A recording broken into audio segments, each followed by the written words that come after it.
Hello viewers, আজ আমি তোমাদের ফোর্থ সাব ইন্সপেক্টরের দ্বিতীয় নম্বর ক্লাস শুরু করছি।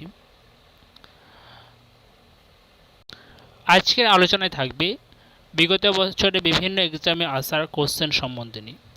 তাহলে চলো শুরু করা যাক আজকের প্রথম কোশ্চেন।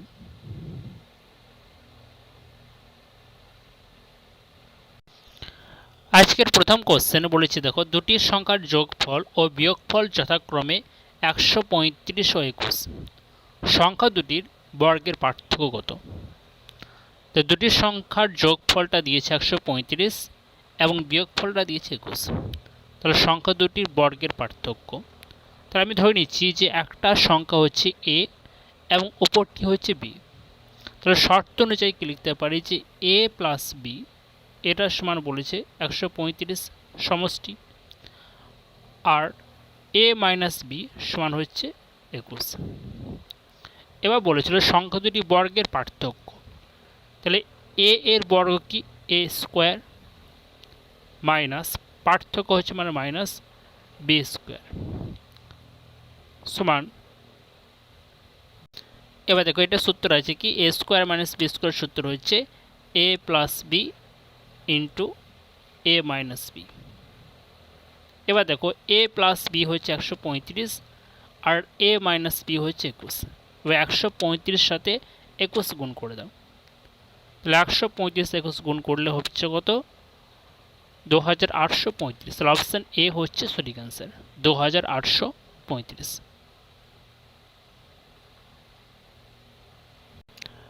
নেক্সট কোশ্চেন দেখো, বলেছে এক ব্যক্তি 40 কিলোমিটার পার ঘন্টা বেগে এ থেকে বি পর্যন্ত গিয়ে তার গতিবেগটা বলেছে 50% বৃদ্ধি করেছে এবং 50% বৃদ্ধি করে সে ফিরে এসেছে। তাহলে সমগ্র যাত্রার পথে তার গড় গতিবেগ কত?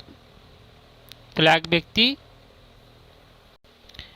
এ থেকে বিতে যাচ্ছে, এ থেকে বিতে যাচ্ছে, কত বলেছে? 40 কিমি পার ঘন্টা, ঘন্টায় 40 কিমি বেগে যাচ্ছে। আর যখন ফিরে আসছে তখন কি বলেছে? তাহলে এ থেকে বিতে যখন যাচ্ছে তখন 40 কিমি পার আওয়ারে যাচ্ছে। এবার যখন ফিরে আসছে তখন কি বলেছে যে 50% বেগটা বৃদ্ধি করে, গতিবেগটা 50% বৃদ্ধি করে ফিরে আসছে। তাহলে 40-এর 50% মানে কত হচ্ছে? 40 ইন্টু 50 হবে 100, অর্থাৎ কত? 20। তাহলে আরও 20 কিলোমিটার পার বেগ বাড়াচ্ছে। তো যখন যাচ্ছিল তখন 40 কিলোমিটার পার আওয়ারে, তাহলে এখন আরও 50% বৃদ্ধি পেয়েছে, মানে আরও 20 কিলোমিটার বাড়িয়েছে। তাহলে এখন ফিরে আসছে কত কিলোমিটারে? 60 কিমি অবলিক ঘন্টা। তাহলে তার গতিপথ যাতায়াতের গড় গতিবেগটা কত? গড় গতিবেগ। তাহলে গড় গতিবেগ বের করার সূত্র কি? তার সূত্র হচ্ছে 2xy by X plus Y, 2xy by X plus Y. তাহলে কত হচ্ছে? 2 into 40 into 60, 2 into 40 plus into 60 by X plus Y, তার মানে হচ্ছে যোগ করেছে 100। তাহলে ক্যালকুলেশন করো, 24 24 48। তাহলে অপশান সি হচ্ছে সঠিক অ্যান্সার।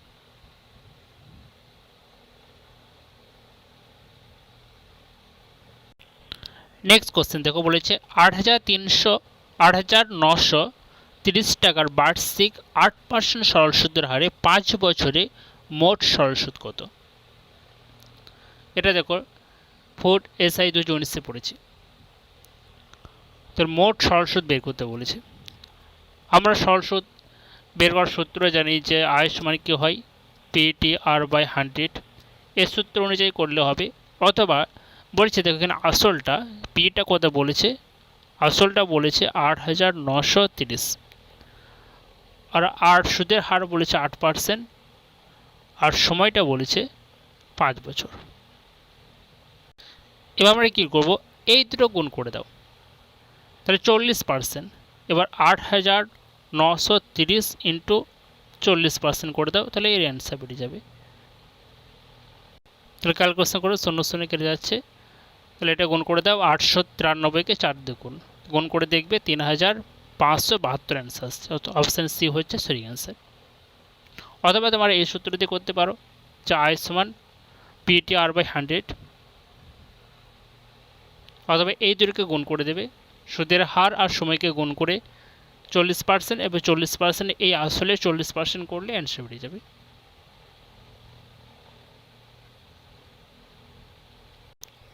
পরবর্তী কোয়েশ্চেন বলছে দেখো, 20 জন পুরুষ বা 24 জন মহিলা, 20 জন পুরুষ বা 24 জন মহিলা একটি কাজ বলেছে 20 দিনে করতে পারে, তাহলে 30 জন পুরুষ এবং 12 জন মহিলা কাজটি কত দিনে শেষ করবে?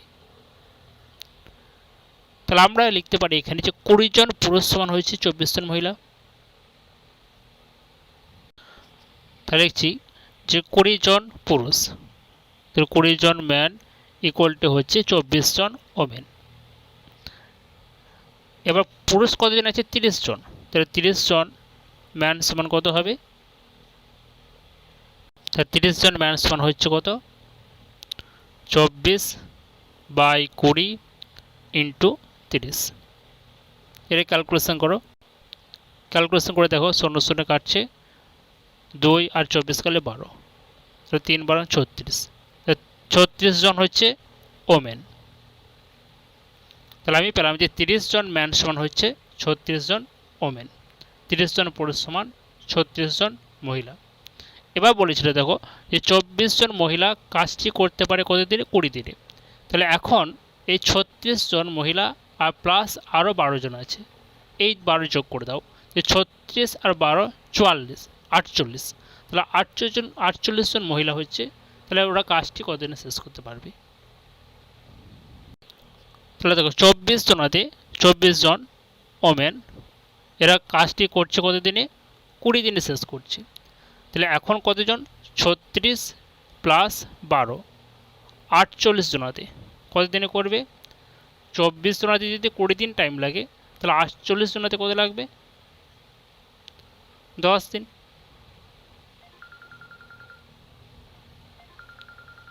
তাহলে অপশান এ হচ্ছে সঠিক অ্যান্সার। পরবর্তী কোশ্চেন দেখো, বলেছে একটি ভগ্নাংশের লব ও হরের যোগফলটা বলেছে 5।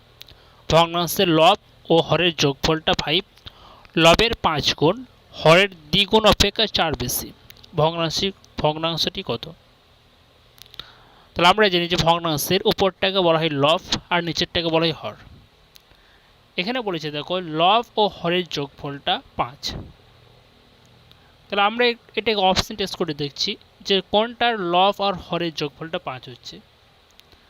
এখানে দেখো অপশান সি আর ডি এই দুটোর ক্ষেত্রে লব আর হর যোগ করে কিন্তু 5 আসছে না। অপশান এ আর বিতে কিন্তু 5 আসছে লব আর হর যোগ করে। এখন আর শর্ত কি বলেছিল যে লবের 5 গুণ হরের দ্বিগুণ অপেক্ষা 4 বেশি। তাহলে আমি প্রথম ক্ষেত্রে যদি করি লবের 5 গুণ, তো লবটা কত আছে? 1 আছে, তার 5 গুণ মানে 5, তাহলে 5 হলো। সেটা বলেছিল যে হরের দ্বিগুণ অপেক্ষা 4 বেশি, তাহলে হরের দ্বিগুণ কত হচ্ছে? 2 × 4 = 8। সেটা থেকে দেখো 4 বেশি হচ্ছে না গো, 3 বেশি হচ্ছে, তাহলে এটা অপশান হচ্ছে না গো। তাহলে অপশান বি হবে সঠিক অ্যান্সার। তাই দেখে নিচ্ছি লবের 5 গুণ, তো 2 × 5 সমান হচ্ছে 10। এবার কি বলেছিল? হরের দ্বিগুণ, হরটা কত আছে? 3 × 2, তাহলে 6, তার থেকে কত বেশি বলেছিল? তো 4 যোগ করে দাও, 4 বেশি বলেছে, তাহলে অপশান বিটা হবে সঠিক অ্যান্সার। নেক্সট কোশ্চেন বলেছে দুটি ক্রমিক কমিশন 10% এবং 20% তুল্য কমিশন কত? অর্থাৎ 10% এবং 20% এর সমতুল্য তুল্য কমিশন ছাড়টা কত? তাহলে 100 টাকাতে 10% কমিশন দেওয়ার অর্থ হচ্ছে যে 90 টাকা। অর্থাৎ মার্ক প্রাইস যদি 100 টাকা হয়, তাহলে তার বিক্রয় মূল্যটা হবে কত? 90 টাকা। তাহলে 100 টাকাতে 10% ছাড় দিচ্ছে। এরপরে বলেছে কত? এই 90 টাকার উপর আরও 20% ছাড়। তো 90 টাকার উপরে 20% ছাড় কত হচ্ছে, ক্যালকুলেশন করো, 18 টাকা।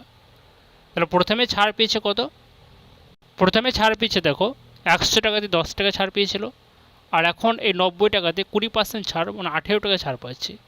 তাহলে এই দুটোর তুল্য ছাড় কত হচ্ছে, 10 আর 18 যোগ করে দাও, তাহলে 28। তাহলে অপশান ডি হবে সঠিক অ্যান্সার।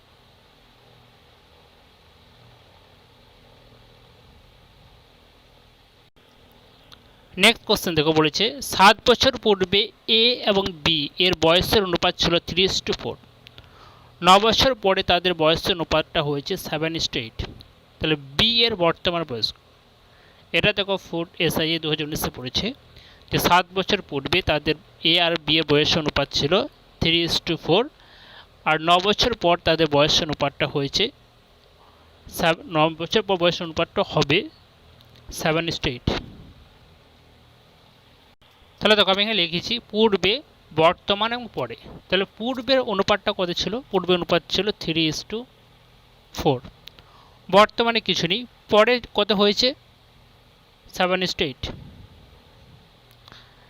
7 বছর পূর্বে, আর এটা ছিল কত 9 বছর পরে। এবার এতে ডিফারেন্সটা দেখো, ডিফারেন্সটা কত হচ্ছে 3:4 আর 7:8। তাহলে এক্ষেত্রে এদের ডিফারেন্স কত 4, এদেরও ডিফারেন্সটা দেখো 4। এবার দেখো এদেরটা কত হচ্ছে যে 7 বছর পূর্বে এবং 9 বছর পরে। তাহলে এক্ষেত্রে কত হচ্ছে, মোট বয়স বছরটা 16 বছর। 7 বছর পূর্বে এবং 9 বছর পরে, তাহলে বর্তমান কত হচ্ছে 16। তাহলে আমি লিখতে পারি যে 4 সমান 16,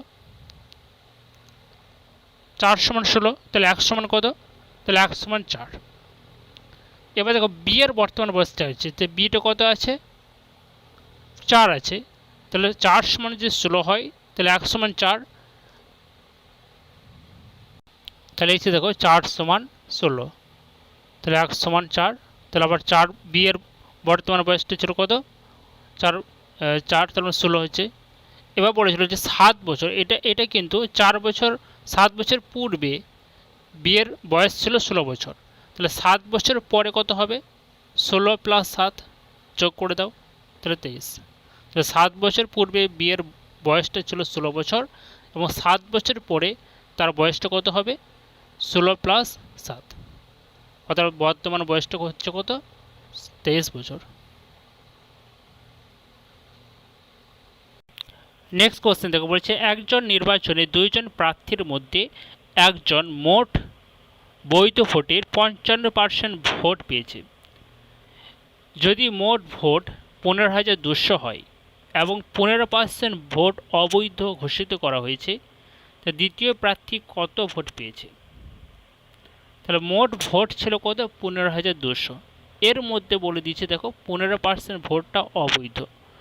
তাহলে কত বাকি পড়ে আছে, তাহলে 15,200 ইন্টু 15% অবৈধ হয়ে গেছে, তার মানে 85%, তাহলে 85/100। এই 85/100-র মধ্যে যে বৈধ ভোট তার 55% ভোট পেয়ে একজন প্রার্থী জয়ী হয়ে গেছে। তাহলে যে দ্বিতীয় প্রার্থী, তাহলে সে আর কত ভোট পেয়েছে 45%। 100%-এর মধ্যে 55% ভোট একজন প্রার্থী পেয়ে গেছে, তো দ্বিতীয় প্রার্থী কত পেয়েছে 35%, তাহলে 45/100। তাহলে এটি ক্যালকুলেশন করে দুটো শূন্য কেটে দাও।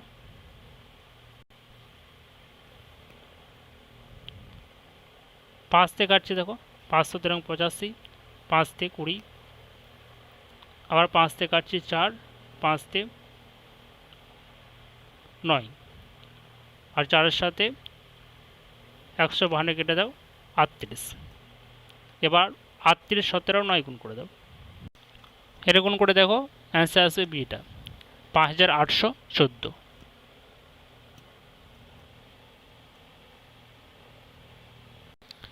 নেক্সট কোশ্চেনে বলছি দেখো, পরপর 3টি যুগ্ম সংখ্যার যোগফল 54 হলে এদের মধ্যে বৃহত্তম সংখ্যাটি কত।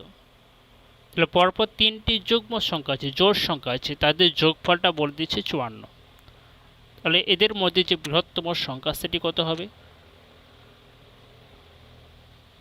তাহলে আমি একটি সংখ্যায় যদি যুগ্ম সংখ্যা যদি x ধরি, তাহলে উপরটা কত হবে এক্স প্লাস টু, আর এর আগেরটা কত হবে এক্স মাইনাস টু, যেহেতু যুগ্ম বলেছে। এবার এদের যোগফলটা 54, তাহলে এই তিনটেকে যদি তুমি যোগ করে দিই তাহলে দেখো মাইনাস টু আর প্লাস টু কেটে যাচ্ছে, তাহলে 3x পড়ে রয়েছে, এক্সগুলো যোগ হয়ে যাচ্ছে, 3টে এক্স যোগ করে 3x, সেটার সমান আমি 54 লিখতে পারবো। যোগফলটা 54 বলেছে, তাহলে এক্স মান কত হচ্ছে 54/3 মানে 18। এবার বলেছিল দেখো বৃহত্তম সংখ্যাটা, তাহলে বৃহত্তম সংখ্যা কত হবে, তাহলে এক্সের মানটা 18 বেরিয়েছে, তাহলে এক্স মাইনাস টু আছে, অর্থাৎ 16, 18 আর 20, তাই বৃহত্তম সংখ্যা রয়েছে 20। যেহেতু মিডিলের সংখ্যাটা 18 বেরিয়েছে, তাহলে তার আগের জোড় সংখ্যা হচ্ছে 16 এবং পরের জোড় সংখ্যা হচ্ছে 18, তাহলে পরের জোড় সংখ্যা হচ্ছে 20, তাহলে বৃহত্তমটা কত হচ্ছে 20।